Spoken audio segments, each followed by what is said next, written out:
high level, I help build subcritical nuclear reactors. That is the whole goal in criticality safety is we do not want to go critical. I was struggling in school, almost to the point where freshman and sophomore year almost failed out of high school. Every career has a story. This one starts with almost failing high school and ends in nuclear engineering. This is Wait, You Get Paid for That with Jacob Rodriguez. Welcome to Wait, You Get Paid for That. And today I've got Rob Rowan with me and just excited to visit with Rob. Just glad we're able to make some time. So I would love to go ahead and have you tell us who you are and what you do. Yeah, I'm Robert Rowan. I work as a nuclear criticality safety analyst. Previously, I worked as a nuclear fuels engineer. Those are two major jobs that I've worked since college. That's where I'm at right now is criticality safety. Somewhat of a passion that I have in just nuclear science and supporting important work across the country. One of the things I love hearing is learning where people came from, what they did before. You're in the nuclear space. I've got tons of questions, obviously. And even just like on our way here, we've been talking a lot about the future of and the current state of power. And we were talking about cars. We were talking about what you can share about your work. You're in a very unique situation in your role. Not a lot of people do what you do. As you know, I come from a sales world. I come from an insurance background. There's hundreds of thousands of people in my space. There's not that many in your space. So No. I'm sure people have as many questions as I have. So if you could take us to the beginning, like what was your childhood like in terms of education? Did you even imagine this would be your job? Did you have a certain profession that you were thinking about having? Yeah, Yeah. no, absolutely. So I would say average, normal type of childhood, had, a big family, 2 brothers, 3, 4 sisters. I say 3, 4 sisters. One of my sisters is a foster sister. Normal childhood, happy childhood. We played in the rivers, ran around the neighborhood, played street light games, everything that I think most people used to do probably back in the 90s. Yeah. Depending on where you live now, it might be slightly different. School was always a challenge, I think, as a kid, somewhat of a struggle. I never really understood the purpose of school. It always felt like some big task sort of training that you were doing, but like, what was the end goal? What was the why of doing it? Nobody was ever able to articulate, the why other than it was important for future success. And that was so intangible. It was some black box of there's a future that you need to succeed in, and you have to do all these things now. And so school was always just trying to answer the why, like, why am I going to school? Why is this stuff important? And that took a long time to figure out, probably still trying to figure that sort of thing out. So all through elementary school, I was in gifted and talented programs, which was just a why. Why am I getting pulled out of class? Why can't I be with my friends during the day? Why are we talking about memorizing poems and poetry and history and things of that nature? And it never felt right through elementary school, got into middle school, is the same sort of thing, gifted and talented type programs, and just never could answer why. I got into high school and, as you get older, your level of autonomy is obviously growing. So high school was really a big test. Both my parents were working full times, and it's like I was responsible essentially. My dad was probably already at work. My mom would have woken me up, but I was just a self-starter. I guess you might say I learned the attitude of discipline and hard work from my parents. And so it's like I had an alarm clock, could set my alarm, could wake up on time. Autonomy was kind of a big thing for my parents. Like, we have kids and they need to be self-sufficient, self-autonomous to be able to make decisions. So by the time I made it into high school, I was no longer in the gifted and talented types of programs. And I was struggling in school, almost to the point where freshman, sophomore year, almost failed out of high school. I had to sit down with the guidance counselors. Why do you think it was? Yeah, really, it comes down to like, why was school so important? It seems like you could still work jobs, have functioning lives, and not have to get higher education and things like that. Like there were functional jobs to be able to work that didn't require all this effort now. I see. And it's just a general apathy, just lack of motivation, lack of drive in school itself. It's like, I would rather go hang out with my friends and do this and that. And it's like school was just the hurdle to make it to the weekend. Got it. So you're like, I just got to make it as a means to an end. Just got to make it to the weekend. It means to an end. And so, got behind in homework, didn't do well. I don't honestly know what changed, got into 11th grade and just like, something clicked, something changed. I was like, I'm going to apply myself to school. might think of gamifying it. It's like Yeah. the material was easy. You could sit in your first period class, go to your second period class, do your homework for your first period class, not pay attention in second period, do all your homework, get to the end of the day, all your homework's already done. And you're like, why wasn't I doing this earlier? So from 11th grade, 12th grade, honors roll, 4.0 GPA over those 2 years, averaged down, got scholarships. Coming out of high school as the most improved student, from almost failing out to making 4.0 GPAs. Like a switch got flipped then, just complete 180. Something changed, not entirely sure what changed, what happened. It was just, hey, I'm going to start applying myself. Like, this is apparently what I have to do to get to that future. There was still kind of that existential question of just, why do we have to do this? Why is, society function like this? Why is this the way things are set up? I appreciate you sharing that. Some people assume that you need to have a perfect schooling, right? Like, even in high school, right? The pressure is like you need a perfect 4.0 or you can't afford to get a B in class. I still talk to kids now who are like, hey man, I can't even get into college unless I have perfect grades. Yeah. But I think for some of us, and I'm in that boat, school was not easy and college was not easy for me either. But I find the more I'm talking to people, it's becoming more of a common thing that the way school is structured today is not for everybody. And kudos to you figuring that out kind of like by yourself. It sounds no one really held you by the hand. Obviously, mom and dad gave you the autonomy, and but that's really interesting. So that was your junior year. Yeah, junior year, probably. Yeah, really started turning things around. I think in hindsight, though, honestly, I wouldn't be where I'm at today if there wasn't such a, call it a national push of, you have to go to college to succeed in the future.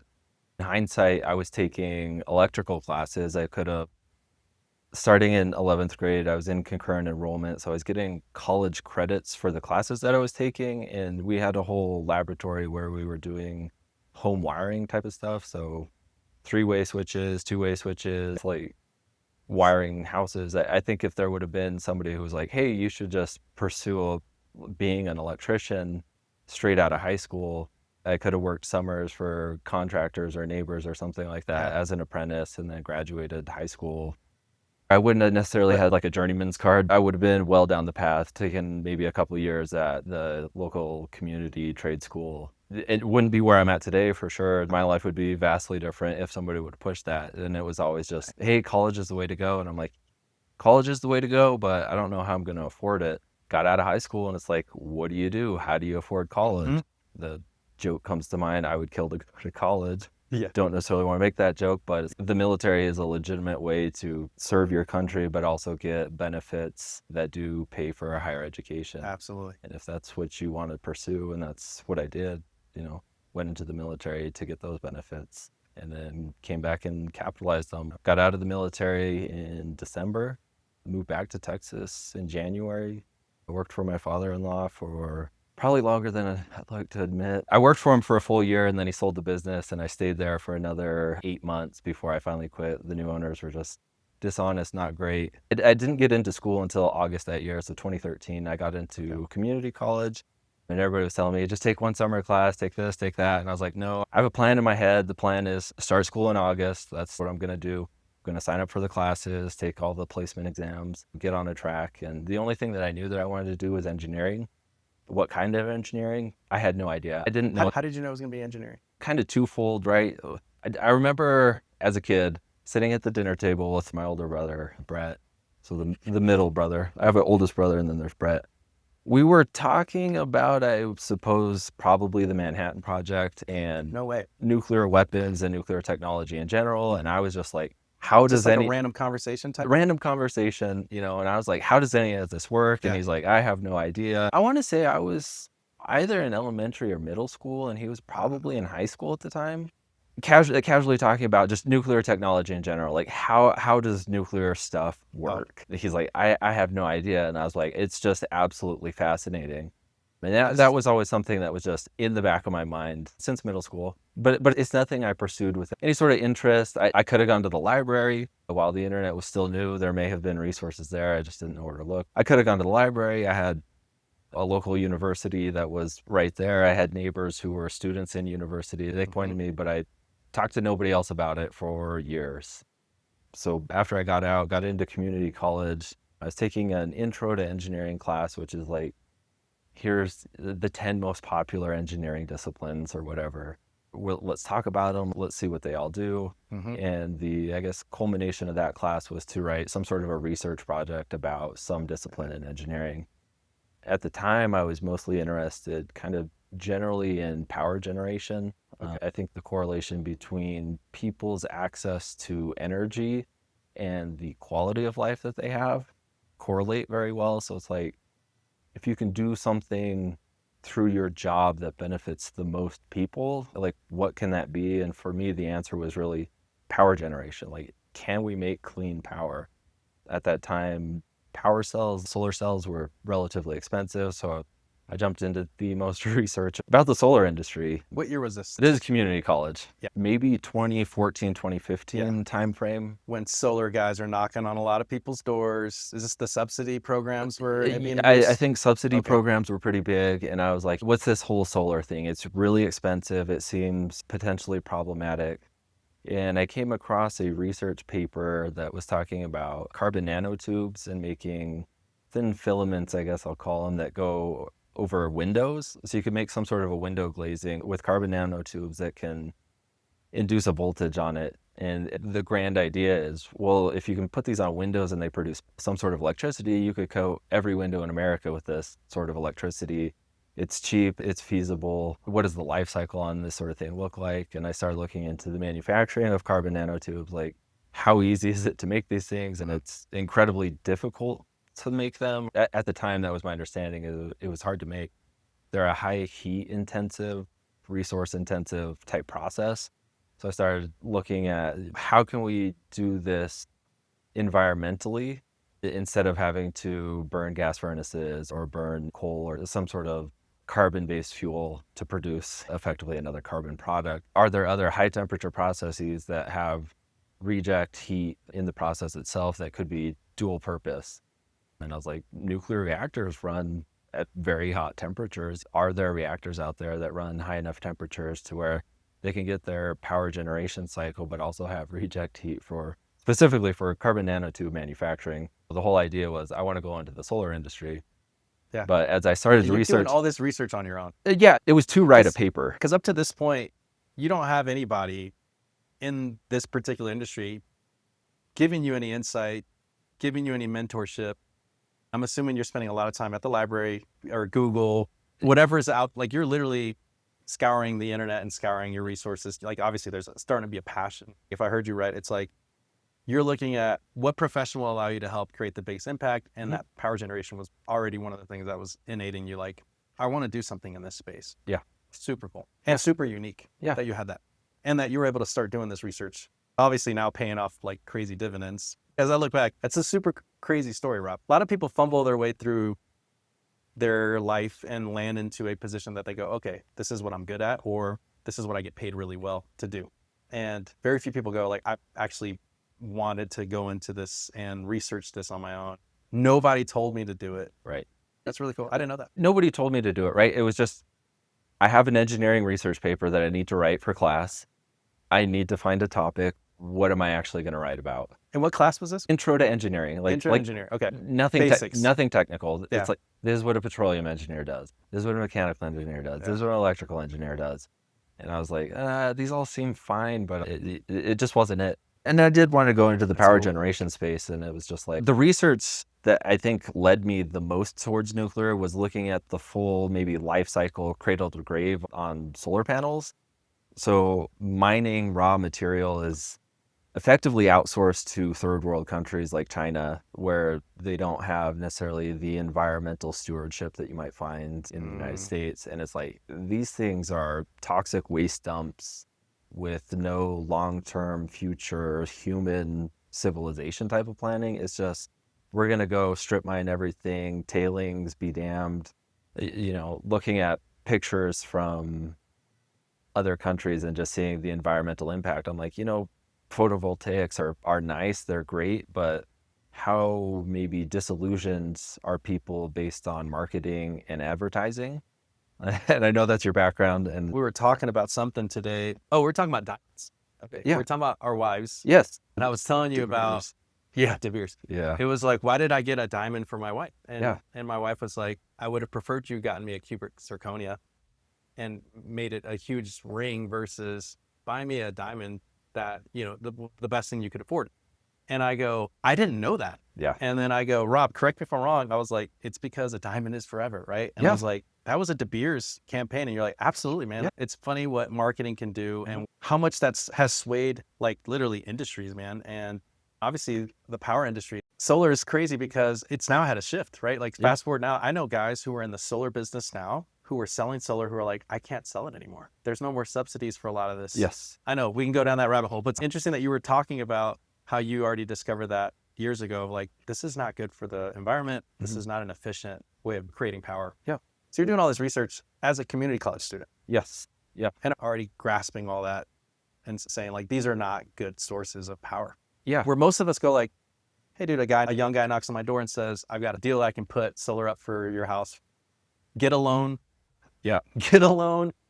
We'll subsidize it through the government. Just put it on your roof. But you're saying you already had seen the writing on the wall. Yeah. Just eventually it's not going to either environmentally or efficiency.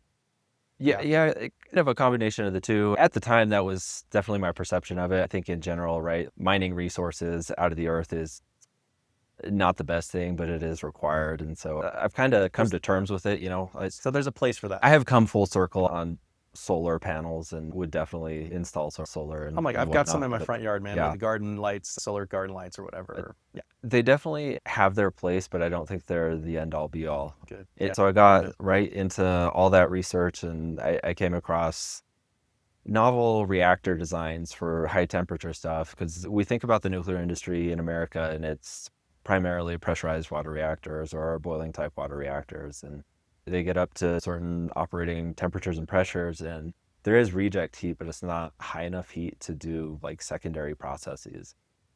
So can we pause for a second? Yes. For most of us who don't know anything about nuclear, can you give us like a basic understanding of what is nuclear power? How does it work? How clean is it versus all the other ones you've talked to up to this point? So nuclear power in general, and specifically in the United States, we're taking uranium ore out of the ground, purifying the uranium into a uranium oxide compound.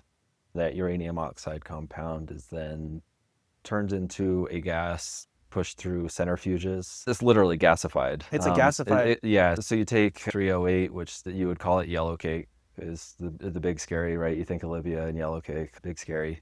You take that, you turn it into UF6, which is uranium hexafluoride.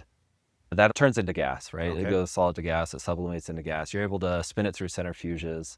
And essentially you have a feed and you have a waste stream. The feed is the enrichment process where you're taking the U-238 and putting that into the waste, taking uranium-235 and putting that into your feed. And you're looking for a certain enrichment on your U-235. Once you get enough uranium-235 in the feed, up to probably about 5%, and more recent times it can go higher. There's a big shift recently in the nuclear industry to push it higher. 5% historically is the value more or less that you're going to enrich to. Once you have 5%, you can defluorinate it, turn it back into an oxide, and then go manufacture ceramic pellets out of it. So ceramic pellets, fuel pellets, right? They're about the size of your pinky. That's it. I was going to ask, how big is that? Tiny. They're small, right? And they get loaded up into big long tubes. Tubes are maybe 14 feet or so. Because immediately I think of like Mission Impossibles, what Hollywood depicts those cores to look like, or of what nuclear looks like. Yeah. Nuclear cores, I guess, right? Yeah. Yeah.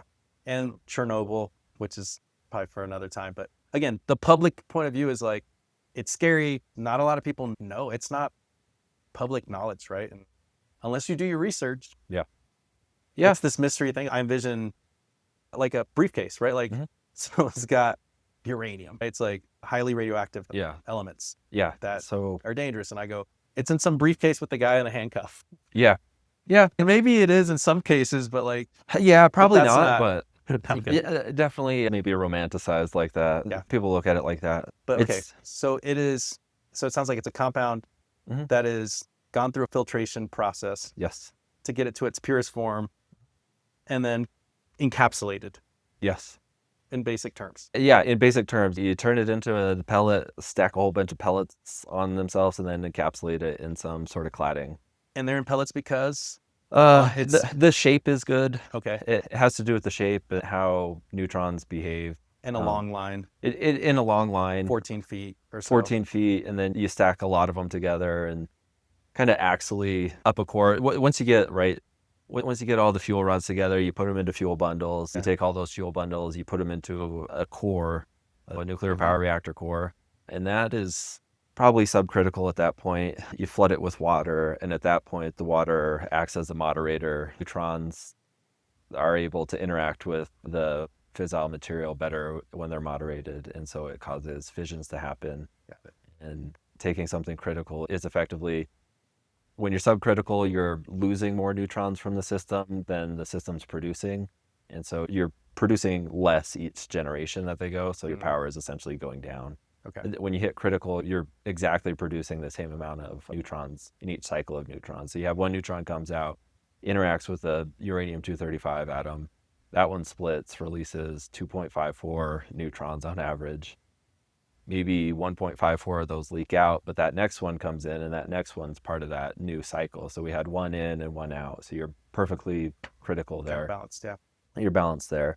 If your system goes super critical, you're in a regime where maybe you have one come in and it interacts 2.54 neutrons, and maybe two of those neutrons interact, and the 0.54 on average leak out. Now you've just doubled the amount of neutrons in the generation. If those two go on to double and double and double and double, exponential. It's super critical. Power going up versus power staying steady versus power going down. Yeah. Okay. It's a good explanation. Okay. Mm-hmm. Interesting. All right. So that is nuclear fission. Yeah, nuclear fission. And basically all this to create heat, a combustion type. To create heat, right? The combustion, you can think about it, each U-238 or U-235, when it interacts with a neutron, is going to fission. That atom, for lack of a better term, explodes. So it explodes kinetic energy into the material as fission fragments, which are heavier nuclei, some lighter nuclei come out, some neutrons come out, some other things come out that also cause heating. All that is doing is increasing the average kinetic energy of the fuel matrix itself, and the correlation between kinetic energy and temperature. The temperature goes up. It can go up very hot, very fast, and you can heat water. Water heats up in a pressurized reactor. That water never boils, never goes to a gaseous phase in the core, and that'll pump through a primary system. So they have a pressurizer in that system to keep the water liquid. Goes over to a heat exchanger. That heat exchanger heats a secondary loop. That secondary loop is allowed to boil. So once that water boils off into steam, the steam goes through a steam separator, because you have what you would consider wet steam. Dry steam, you need to turn a turbine, or else you're going to have turbine issues, impingement issues, mechanical failures of the turbine itself. The wet steam gets preferentially filtered back out to reheat. Steam turns the turbine turns mechanical energy into electrical energy. Yeah. That gets bust over into some switch yard, and they turn high voltage electricity into a transformer, effectively. Goes out to the transmission substation, goes out to the grid. Got it. And that's what we get from nuclear power. Yeah, exactly. So while you were talking about this, Rob, I'm doing like this mental graph of what you're talking about. It's like A causes B, B causes C, C causes D, and it's everything's got an image. Then the turbine, then the electrical, then on the grid, and then it gets sent out. Yeah. Very cool. Yeah. I think you and I, we were in, I want to say maybe it was Arkansas. Okay. We were at a lake, and I think there was a plant nearby. Yeah. And there was steam coming out of it. And I remember distinctly asking you this because you were in this field, and I go, how clean is that? And you're like, dude, pretty clean. And I was like, but it's steam or whatever. You're like, So explain that to the general public, or explain why is it clean? So for that plant specifically, those are pressurized water reactor plants. The same sort of plant. It has a primary cycle, has a secondary cycle, and then within that secondary cycle, you're getting some cooling. So the steam you're seeing coming out of the cooling towers is the reject heat coming out of the secondary cycle. So they have a secondary cycle, and you could call it maybe a tertiary cycle, where they're cooling that water at some point. So coming out of the cooling towers is just water that's cooling other water that was turning a turbine. So it's like basically vapor. It's water vapor. Water yeah, vapor. it's water vapor. And so you asked how safe is it? You have the primary loop, which is a radioactive loop. That's where all the radiation is at. That's contained behind multiple barriers, and there's defense in depth of systems to keep the radiation contained in there. When it goes through the heat exchanger, there's a very limited amount of radiation. There's no activation energy coming out, so there's no neutrons activating the secondary cycle. So the secondary cycle is probably, if it's taking on anything, it's taking on gamma radiation, which would just temperature heat it up. It wouldn't transmute anything or activate it. Yeah. So that second one is entirely non-radioactive. Very cool. So if the secondary was leaking, or if it's turning it into steam and it's blowing through a turbine, if you were to go up to the turbine deck on a PWR, pressurized water reactor, there's no radiation on there, which is vastly different than a boiling water reactor. The boiling water reactor has one loop, and the whole idea is we're going to boil water in the reactor itself. So we went from a pressurized reactor where the water doesn't boil to a boiling water reactor where the idea is to boil the water in the reactor itself. If you look at steam tables that see how much energy comes out through the boiling process, water can take on a tremendous amount of energy. So it can pull a whole ton of heat out as long as you can keep the nuclear fuel wet, have millimeter thickness water on there that's allowed to boil, and as soon as it boils off, there's more water to replace it. You can effectively pull out all the heat there. Interesting. And then kind of the challenges that you get there, like we're talking about the turbine system, and this is primary only, so that whole thing is radioactive. The water becomes activated, and it's giving off gamma type radiation. And so if you went up to the turbine deck, the steam coming out of the turbine is radioactive. These are short-lived radioisotopes that are on the order of, you're probably going to decay back to normal background levels in like 45 minutes to maybe an hour and a half. So if you were walking around a boiling water reactor type plant, went up to the steam deck, you'd want to walk kind of mosey and take a long path going back out to allow any of the steam that got on your clothes to basically evaporate out, to decay away. Yep. Interesting. That's crazy. All right. So I know we took a detour on what nuclear is, how safe it is. We're at community college. Take us from there in your journey. So the journey at community college and me doubling, tripling down on nuclear energy started to bleed out from the engineering course itself and move into other courses that I was taking. So one of them was a public speaking course, and talk for 10 minutes about something that you're interested in. I had just gotten off reading about the molten salt reactor experiment. It was an experimental reactor that went critical in the 60s and ran for, I want to say, maybe 10-ish years in Oak Ridge, Tennessee. And I was absolutely fascinated by it. Got up, gave it like a 15-minute presentation. Lost points for the presentation because I went over on time. Oh, because you talked overtime. I talked overtime. I had schematics so cool. and diagrams. That's funny. I like this. I can't beat the autism allegations, but I was up there just like, and this and this and this. I love it. And people are just like, the passion was leaking through. Yeah, the passion was leaking through. So I was seriously considering it. I went and talked to the engineering professor. What college was, do you mind sharing? Yeah, Collin County Community College. I went there too. Now, I think it's just Collin College. Collin College, They changed their name. Shout out to Collin College if Yeah. you're listening. Yeah, changed their name. Talked to the engineering professor about it, and it was evident when we got to the nuclear section of what is engineering. That person was not an advocate of nuclear energy at all. And they were anti-nuclear, kind of. Yeah. Not kind of, but yes. Anti-nuclear for lots of different reasons. And that was interesting because they were just like, why would you want to pursue nuclear engineering? Why is that? Why? Yeah. And I'm just like, I don't have to explain it to you. Do you mind sharing what their take was? Yeah, their take was it was too water intensive,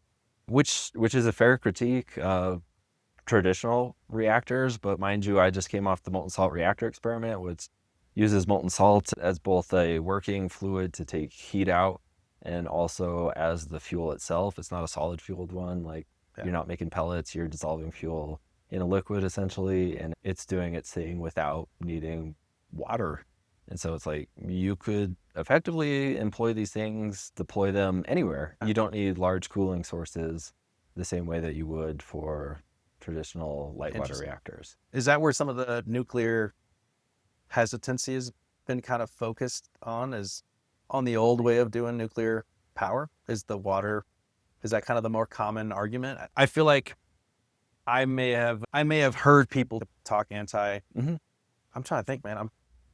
There must have been a guy who I met once, and he was a coal power guy. We were watching a Christmas light show. Yeah. And it was some random conversation. It was like, hey man, what do you do for work? And I go, cool, this is what I do. And he says, cool, I worked on a coal plant. Or I go, really cool? He's like, yeah, they shut us down and government regulations or something, but coal's a good power source. And I go, okay, cool. And I said, I know somebody, a good person that I know on the nuclear side. And he's like, something anti-nuclear, this guy. And I go, probably because he works in the coal side of it. I don't know. Yeah. But anyway, maybe it was the old water stuff, the old way water consumption. I don't know. But I don't know where the hate has come after learning about nuclear through you. Yeah. So we're on the topic of coal generation. If we were to take the same and just kind of frame this in terms of nuclear safety, how safe is a nuclear power plant? How much radiation are they allowed to put out into the environment beyond their protected area, their boundary? Yeah. If we were to apply the same radiation release standards to coal plants that we apply to nuclear plants, every coal plant in America would shut down because they are producing that much radiation. Through it's carbon-14 emission, right? A natural radioisotope is radioactive, but it is putting out radiation into the environment at a higher rate than any nuclear plant in the world. Any, yeah. Interesting. And so they would all shut down. Yeah, it's wild. I've got a lot of questions, but yeah, go for it. Nuclear now, power versus all the other power sources today. Do you have an idea, just an estimate of what you think that might be in today's? And let's say stick with the U.S. Yeah. So I haven't checked the data in years. I know that solar and renewables is gaining ground and territory, but nuclear historically had been about 20% of generation load. That's kind of, I think, what I last saw. And they have shut down nuclear plants and over time, so it dropped down maybe 17, 18%. And then I don't want to get into AI, but the emergence of AI and data centers has rekindled, resurged a lot of interest in nuclear. Historically, nuclear was popular when natural gas prices were high. So we saw a lot of building, a lot of things, especially in the 70s, had an accident in the 70s, kind of curtailed nuclear for a while. Natural gas was kind of floated. Natural gas was very expensive. So there was renewed interest in nuclear. And then we brought fracking to the States, and fracking drove the cost of natural gas so far down. Your return on investment, if you're looking from pure capital and money reasons, natural gas is the way to go. Absolutely. It does definitely have its places. It has good uses. You can get a natural gas plant up and running much, much faster than you can a nuclear plant. But the long term, if you think longer term, return on investment, sustainability, environmental impacts, the lifetimes of plants initially licensed for 40 years. Most of the plants are extending another 20 years. Really? Some of them, 60.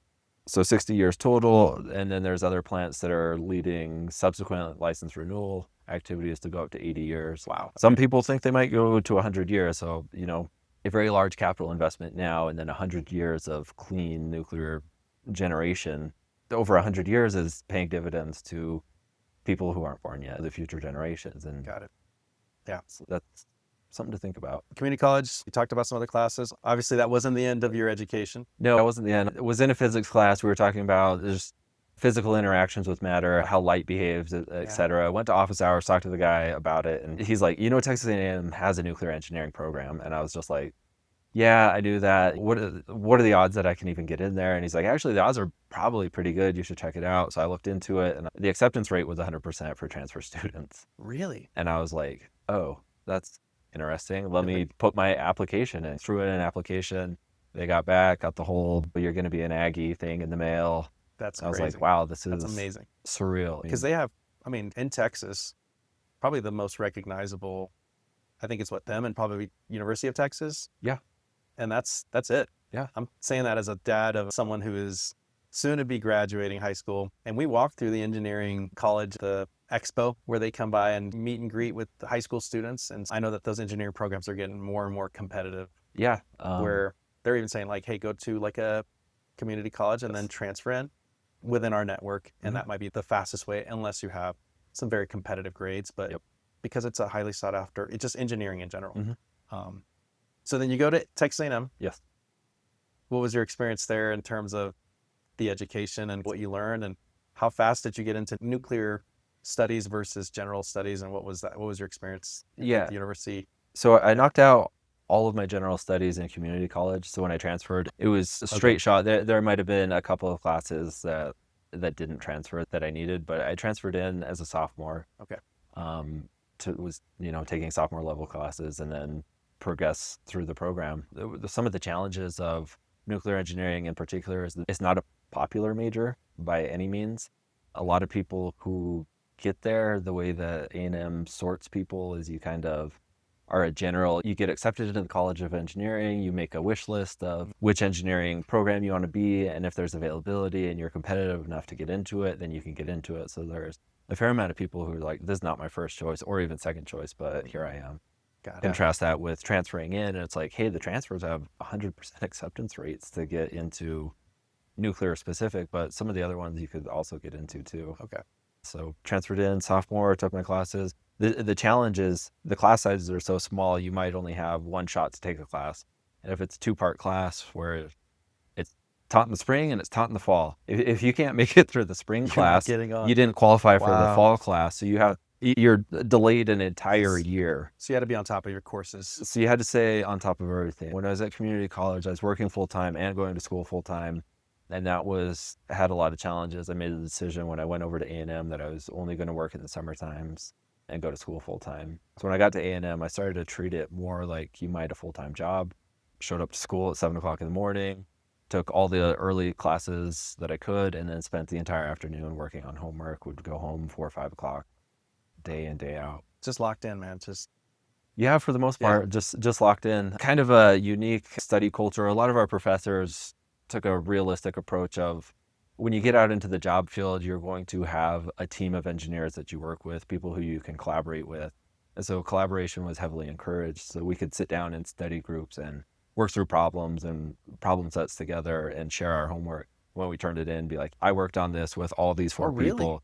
These are all the answers. That's super rare. Professionally speaking, did you find that type of education helped out in the real world? Was that more practical in the circles that you're in and the type of work that you do now? Is it very collaborative now and representative of what you did in college? Because a guy who went to a different school, different major, different focus, I can count in one hand the number of class projects. And I was usually the guy doing the public speaking because I didn't mind being in front, but it was not fun because we had so few of them. And it was usually like a kind of a midterm type thing. So working on teams does realistically model the work environment that I work in. I don't work in a silo. I work in project teams that might be multidisciplinary. But if I'm working through a particular problem set, I have other people that I work with who are probably smarter than I am, more capable, or who've just already done it. And they're like, this is how you should approach the problem.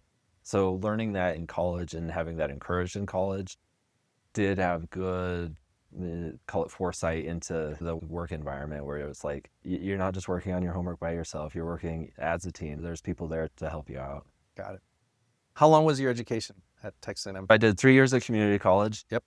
3 years at Texas A&M. It took me 6 years to get a bachelor's degree. And then what came after that? Yeah, I graduated A&M and struggled to find a job, which is interesting. It's not that it was a bad job market. I was just not able to get placed into a job. So kind of floundered for a while, put in an application to a utility, went and interviewed with them and accepted a position working as a fuel analyst for a public utility. So supporting a light water reactor facility. Nice. And that transition from college to the actual job, doing the thing that you studied that many years for, was that like finally like, yes, dude, all right, now I get to apply the stuff I've been learning now in the real world, and it's actually impacting people and society. Kind of a steep-ish learning curve. You go through college and you learn all the theory and the science, and you write computer code to solve this and that. You get into industry and you're like, these codes have existed since the 1970s, and they do it better than any project I ever wrote in college. And so you're like, oh, all these things already exist, which is cool. And that way it's like, if you're doing analysis work, you should have some idea of the types of results that you're supposed to get. And so all the theory and everything that you learn really gets put into practice directly in real time. Did anything surprise you where you go, okay, I wasn't prepared for that coming out of college? And what was that? If you had to pick one. I had to pick one thing. It's not the type of work, it's more the work environment. I got hired into a corporate culture. Found out very fast I'm just not a corporate person. Putting on slacks and a button-up shirt feels more like cosplay to me than anything. I can't authentically be at work having to dress up. So just the whole corporate experience did not personally feel well. I knew that I was not going to stay there for a long time just because I didn't like it. It just, the corporate culture felt fake and I didn't like feeling fake. Yeah. I knew that once you get removed from corporate culture, if you start looking at the plants themselves, that feels more like blue collar work. I grew up in a blue collar family, and it's like, this is the sort of environment that I'm kind of used to, the sorts of people that I might more interact with. And so did look at transferring positions into supporting the plant more specifically, just because of cultural disagreements with myself. Yeah. Don't blame you. And I think a lot of people feel the Yeah. same way. Like, Mhm. yeah, it is weird that there is a corporate culture, especially the bigger the company too. It's like Yes. being a guy who's been in startups and small companies, totally different vibe, man. And for me, it was going from wearing, button down shirts, suits or whatever it is at conferences, slacks, to wearing like shorts and t-shirts. Yeah. And having Nerf battles in the middle of work. And I go, what is this? Like, this is totally different. Still working, just a whole different culture. Yeah. And that's interesting. So you worked on the utility side. That wasn't, the corporate life wasn't for you. What was the next shift for you? Yeah, the next shift, very short stint. So if I think back, long term, if I was going to stay in nuclear power, all the money in nuclear power is in operations. You want to make long term really good money, get into nuclear operations. The trade off is the schedule that you work. You start working shift work, 12-hour shifts. I was like, I can accept the shift work. It is regular, it is predictable. Yeah. And It's so longer. it's much longer. So I applied to an operations position, got accepted to an operations, transitioned over to operations, and kind of at the very end of when I was in engineering and shifting over to operations, I took a developmental opportunity, that I think is what they called it, to go do engineering oversight. And I was like, okay, sure. Like, let's go down and see what this is about. In plant management, was trying to figure out where their work packages were in relation to the actual work completed. So I started doing something, and it was new and it was exciting, it felt like it was a fairly well-oiled machine. I was like, this is actually kind of interesting. Maybe longer term would be something I'd be interested in. Going to operations, still thinking long term, like, if we're going to build nuclear power, we need people who understand the importance of nuclear power, believe in nuclear power. So I transitioned, got on the internet, started looking at roles that are nuclear management sort of deals, found a position, applied to it, went over, started doing operations training. So I'm looking for a new job while I'm also working a new job. And I'm like, Crazy. either way, this is fine. No matter what happens, I'm going to like what I do. The problem that we were facing is we lived in one state. The operations job was in another state. Management was in an entirely different state from all that. So we put our house on the market before we even had a place to move. Wow. And our realtor is like, hey, you guys got to like sell now because the market is at peak and you're going to make good money off of it. So I went out, started doing operations training, accepted a job working somewhere else, and went from nuclear operations and shift work to working a regular schedule. I work 4/10s Monday through Thursday. So infinitely better work-life sort of balance. Got into the management side of things and realized within like probably 2-3 weeks of being there, like, this is not the well-oiled machine. This was a mistake. There was a fair amount of panic there. I was able to talk to management and be able to transfer groups that I was working for, went over to a more engineering specific type of role, but that was also a role that was backfilled after a lot of design work was done. And the intent of that group was to be there for the design work. Okay. And so I spent almost the entire time in meetings with management justifying why the group existed as a position. Oh, that's tough. And just the idea that you have a junior engineer, I'm out of college for like 3-4 years at this point, 3 years, sitting down with management to be like, these are the reasons this group exists. This is the benefit that you get. And it's just like, it's a tough spot, man. A very, very tough spot. So then I was thinking back to college, like, what was the one thing in college that I really enjoyed doing? And it was criticality safety analysis. Like, That was a class that I took. I really liked it. I was like, they do that where I'm working at now. Let me put in a job application there. They're looking for people. Put in an application. They sat me down for an interview a week later, Wow. 2 weeks, 3 weeks maybe after that. They're like, here's an offer. You should come over. And I'm like, absolutely. Incredible. You That got fast? me. Yeah. The fastest I've probably ever seen people move to hiring, which for me is always a red flag. Like, why are you hiring people so Yeah. fast? But in your case, it was like they actually needed.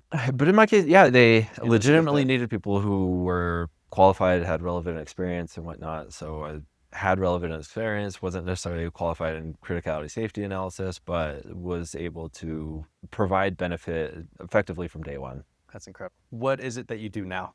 You've done a bunch of things in this space, high level, in layman's terms. High level, I help build subcritical nuclear reactors. What I mean by that is really going back to the fundamentals. Like, is this compilation of nuclear material, if we have an array of nuclear material, is it safe to store it like this? If the answer to that is yes, then that's what we want to do. That's the goal. That is a subcritical nuclear reactor. That is the whole goal in criticality safety. Is we do not want to go critical under any credible abnormal conditions. You can't plan for everything, but we try to think through everything, and that's what we do right now. Is good. A few last questions. We're going to go rapid fire. What do you like most about your job? I like the twofold. I like the analytical work, and I do enjoy working with people. Nice. Yeah. What are the best type of people to work with? People who are open to new ideas. Boss, best boss? Best boss? Best type of boss? Sure. Somebody who over communicates and is responsive to feedback. Nice. Yeah. If you could tell your younger self any piece of advice, now that you know what you know about what it took to get to this point, what advice would you give young Rob? What age, young Rob? Let's go maybe community college, high school. Okay. When you were going through that kind of like, I think I know I want to go this route. Just one piece of advice. Buy Bitcoin and hold. I'm too stubborn. I don't think any bit of advice back then would have changed my mind. When nuclear hit and sunk with me, it was over. I wouldn't have changed my mind for anything, I don't think. If there's anybody young right now looking at getting in this type of field, what should they be doing and what should they be looking at? Yeah, just staying curious. Be genuinely curious about everything and anything. Find quality research papers, articles to read. You don't have to understand all the technical bits. There's a ton of jargon in there. Try to form high-level ideas and opinions and reach out to people in the industry. Honestly, I think people in industry are probably more willing to talk to you about what they do than you might give them credit for. Even cold emailing people might get you responses. Yeah. So taking that initiative of just kind of like looking for that mentorship or that connection, that networking. Yeah, exactly. Still goes a long way. I would say, yeah. It's interesting.